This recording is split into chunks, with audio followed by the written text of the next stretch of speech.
नमस्कार। एक थी ऋषि में आप लोगों का बहुत बहुत स्वागत है। ये ब्रह्मांड अनगिनत रहस्यों से भरा हुआ है।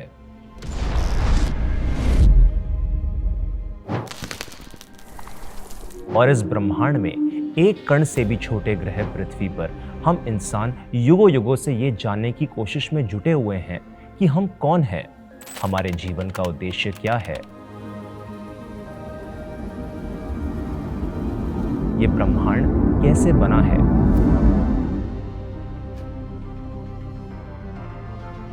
और क्या इस पृथ्वी से कई प्रकाश वर्ष दूर कोई और भी दुनिया है जहां जीवन है।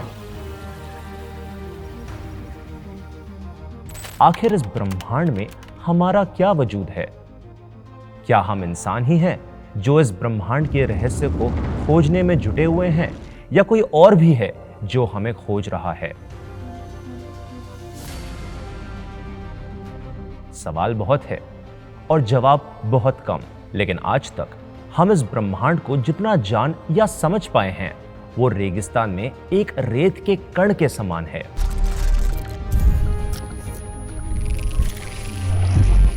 मॉडर्न साइंस के अनुसार एक बहुत ही विशाल धमाके से इस ब्रह्मांड की उत्पत्ति हुई, जिसे हम बिग बैंग थ्योरी कहते हैं।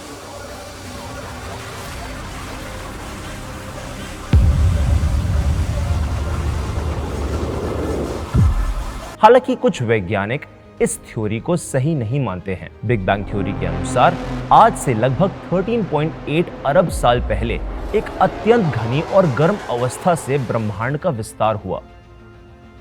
इस सिद्धांत के अनुसार समय और स्थान की शुरुआत इसी घटना से हुई थी। वहीं जब हम अपने वेदों की ओर देखते हैं तो ऋग्वेद में 10वें मंडल के 129वां सूक्त में हमें ब्रह्मांड की उत्पत्ति के बारे में लिखा मिलता है, जिसे नासदीय सूक्त कहा जाता है। इसमें कुल 7 मंत्र हैं, जिसके पहले मंत्र में ही कहा गया है कि ना सदा सिंधु सदासित तदानी ना सिद्रजो नो व्योमा परोयत किमावरीवह कुहुकस्य शर्मन्नम्भः किमा सिद्र गहनम गभीरम। इस जगत की उत्पत्ति से पहले ना ही किसी का अस्तित्व था और ना ही अनस्तित्व। मतलब इस जगत की शुरुआत शून्य से हुई।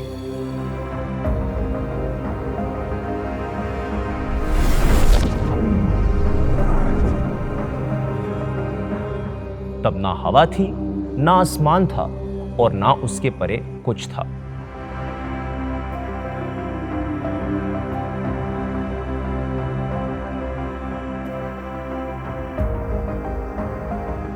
चारों ओर समुद्र की भांति गंभीर और गहन बस अंधकार के अलावा कुछ नहीं था। ये तो थी ब्रह्मांड की बात।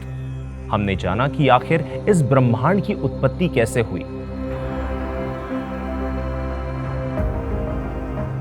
लेकिन एक ऐसे ऋषि थे जिन्होंने सृष्टि की मूल संरचना का पता लगाया और वेदों के सूत्रों को आधार बनाकर दुनिया को यह बताया कि ब्रह्मांड में मौजूद हर एक चीज एक माइन्यूट पार्टिकल से बनी है।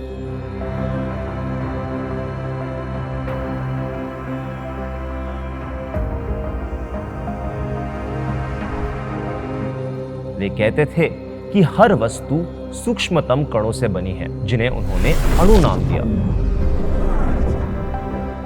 तो आज हम बात करने वाले हैं एक महान वैज्ञानिक, वैशेषिक दर्शन के प्रणेता, महान दार्शनिक,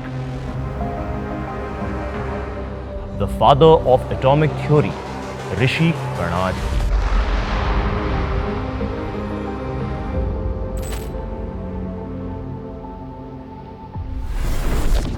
आखिर कौन थे ऋषि कणाद?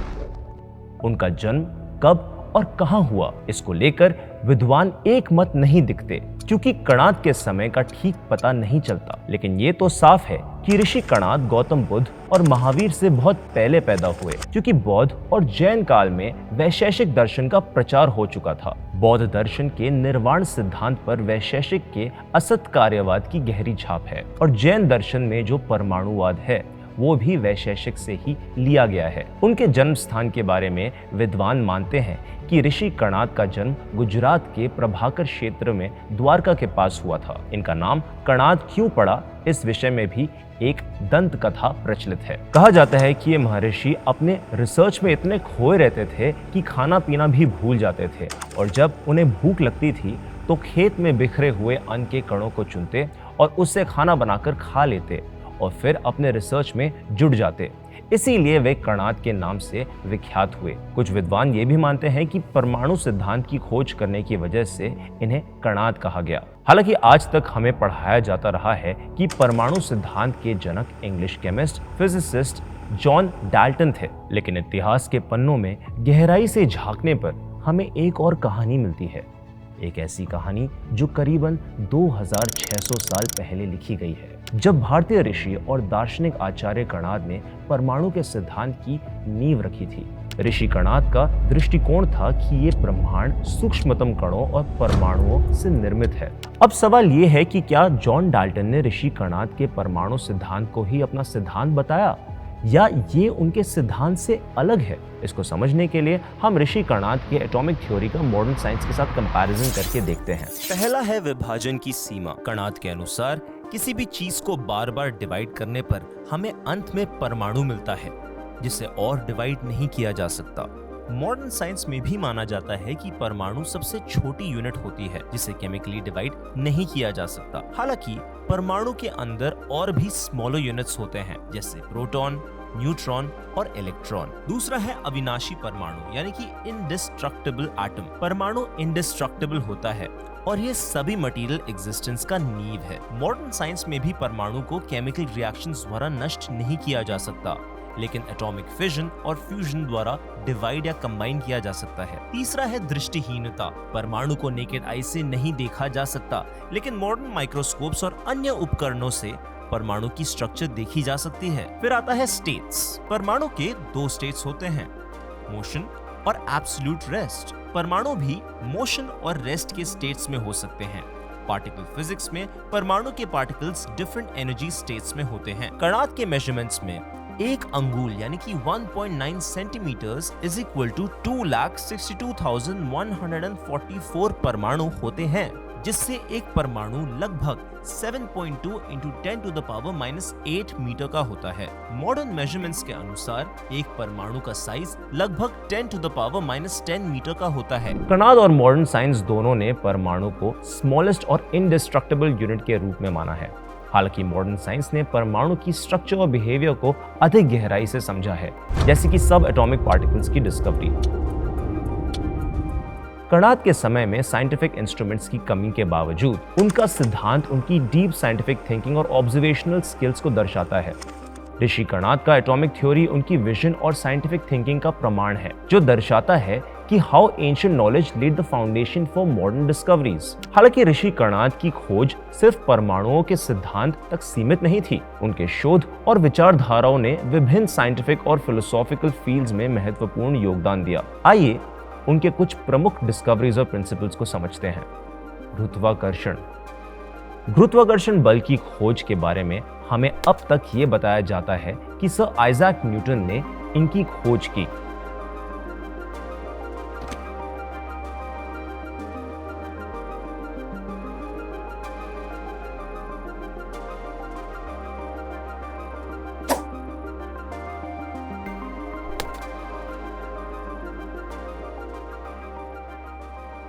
मगर इतिहास के उन पन्नों को जब हम टटोलेंगे जिन्हें हमसे दूर रखा गया, तो कुछ और ही तस्वीर सामने आती है। दरअसल सबसे पहले गुरुत्वाकर्षण बल के बारे में महर्षि कणाद ने ही बताया था। हालांकि बाद में भास्कराचार्य ने इसके बारे में विस्तार से बताया, लेकिन सबसे पहले ग्रेविटी के बारे में पता लगाने वाले ऋषि कणाद ही थे। और ये हम नहीं कह रहे हैं, बल्कि 2007 में इंग्लैंड की मैनचेस्टर यूनिवर्सिटी की ऑफिशियल वेबसाइट पर प्रकाशित ये लेख कह रही है, जिसका टाइटल ही यही था कि Newton had not discovered gravity. लेख को मैनचेस्टर यूनिवर्सिटी के प्रोफेसर डॉक्टर जॉर्ज जी जोसेफ की सौंपी रिपोर्ट के अनुसार प्रकाशित किया गया था। डॉक्टर जॉर्ज गेवर्गीस जोसेफ एक हिस्टोरियन ऑफ मैथमेटिक्स हैं और उन्होंने अपने शोध में पाया है कि भारतीय विद्वानों खासकर केरल स्कूल ऑफ मैथमेटिक्स के योगदान को लंबे समय से अनदेखा किया गया है। उनकी किताब The Crest of the Peacock Non European Roots of Mathematics में उन्होंने उल्लेख किया है कि मध्यकालीन भारत में 14वीं से 16वीं शताब्दी के बीच कई महत्वपूर्ण मैथमेटिकल प्रिंसिपल्स विकसित किए गए थे जो बाद में यूरोप में पहुंचे। डॉक्टर जोसेफ का मानना है कि भारतीय विद्वानों के योगदान, विशेष रूप से ऋषि कणाद के सिद्धांत, यूरोपियन साइंटिस्ट द्वारा खोजे गए कई सिद्धांतों का आधार था। केवल ग्रेविटी ही नहीं बल्कि कणाद सूत्र को ध्यान से देखने पर यह भी पता चलता है कि न्यूटन के 3 लॉज ऑफ मोशन भी ऋषि कणाद के सिद्धांतों पर ही आधारित है। Laws of motion. न्यूटन के 3 लॉज ऑफ मोशन के बारे में तो हम सभी जानते हैं।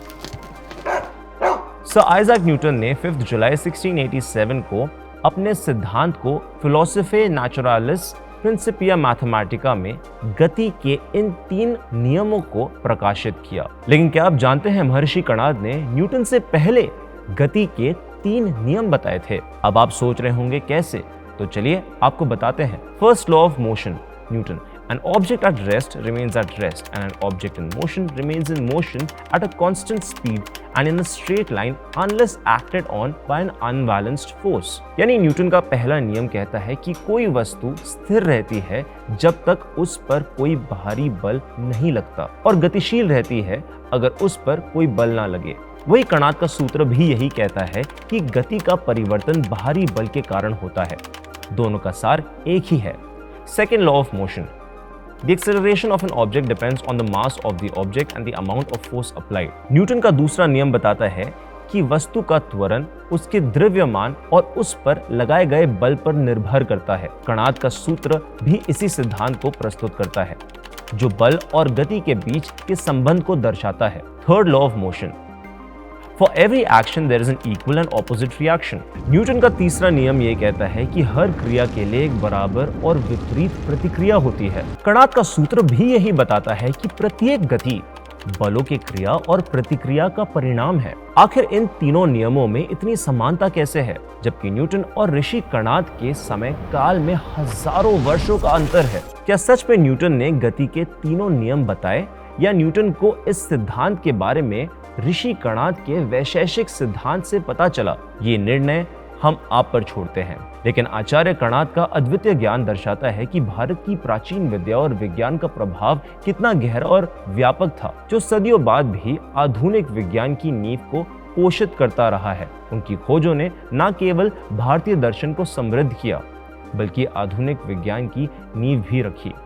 उनकी कुछ और भी डिस्कवरीज और प्रिंसिपल्स है जो आज भी हमारा मार्गदर्शन करते हैं। तो चलिए उनके बारे में भी थोड़ा जान लेते हैं। कणाद ने मैटर को 6 कैटेगरीज में डिवाइड किया: पृथ्वी, जल, अग्नि, वायु, आकाश और आत्मा। उनके अनुसार ये 6 एलिमेंट्स दुनिया की हर वस्तु के निर्माण में सहायक होते हैं। कणाद का अगला महत्वपूर्ण कंट्रीब्यूशन है गुण और कर्म का विश्लेषण। उन्होंने 24 क्वालिटीज का विस्तार से वर्णन किया जैसे रंग, रूप, गंध, स्वाद, स्पर्श, संख्या, परिमाण, पृथक्त्व, संयोग, विभाग, परत्व, अपरत्व, बुद्धि, सुख, दुख, इच्छा, द्वेष, प्रयत्न, धर्म, अधर्म, संस्कार और अभाव। ये क्वालिटीज पदार्थों के विभिन्न एस्पेक्ट्स को समझने में मदद करते हैं। कणाद ने सामान्यता और विशेषता के सिद्धांत को भी बताया। उनके अनुसार हर ऑब्जेक्ट में कुछ यूनिवर्सल क्वालिटीज होते हैं जो उसे अन्य ऑब्जेक्ट से जोड़ते हैं और कुछ पर्टिकुलर क्वालिटीज होते हैं जो उसे अलग बनाते हैं। समवाय संबंध का सिद्धांत, कणाद ने बताया कि यह रिलेशन किसी ऑब्जेक्ट के कंपोनेंट्स के बीच होता है जैसे वस्त्र और धागों का रिलेशन। ये स्थायित्व का प्रतीक है। कणाद ने मोरालिटी और मोक्ष पर गहन विचार किया। उनके अनुसार आत्मा की मुक्ति नैतिक जीवन और ज्ञान के माध्यम से प्राप्त की जा सकती है। यह आत्मज्ञान और नैतिक आचरण का मार्ग है। कणाद का एक और महत्वपूर्ण सिद्धांत है स्पंदन यानी वाइब्रेशन का। उन्होंने माना कि सभी परमाणु एक विशेष प्रकार की वाइब्रेशन मोशन में रहते हैं। यह सिद्धांत आधुनिक क्वांटम फिजिक्स से मेल खाता है। कणाद का जीवन एक प्रेरणा है जो हमें सिखाता है कि ज्ञान की कोई सीमा नहीं होती और हर नई खोज हमें ब्रह्मांड के ओर करीब ले जाती है। उनके अनुसार संसार में सभी घटनाएं और बदलाव उन अणुओं की गतिविधियों के कारण होते हैं। यही विचार आगे चलकर आधुनिक भौतिक विज्ञान का आधार बना। इस अद्वितीय ऋषि की कहानी हमें यह भी सिखाती है कि विज्ञान और अध्यात्म एक दूसरे के पूरक हो सकते हैं। कणाद का जीवन और उनकी खोजें हमें प्रेरित करती हैं कि हम अपने जीवन में नई ऊंचाइयों को छू सकते हैं। उनके द्वारा प्रतिपादित सिद्धांत आज भी विज्ञान और तकनीक के विभिन्न क्षेत्रों में प्रासंगिक है। कणाद के अद्वितीय दृष्टिकोण ने दिखाया कि जब हम सूक्ष्मतम कणों की खोज करते हैं तो हम वास्तव में ब्रह्मांड के सबसे गहरे रहस्यों को समझने की दिशा में कदम बढ़ा रहे होते हैं। For exclusive and insightful videos, subscribe to our new channel ABP Live Premium.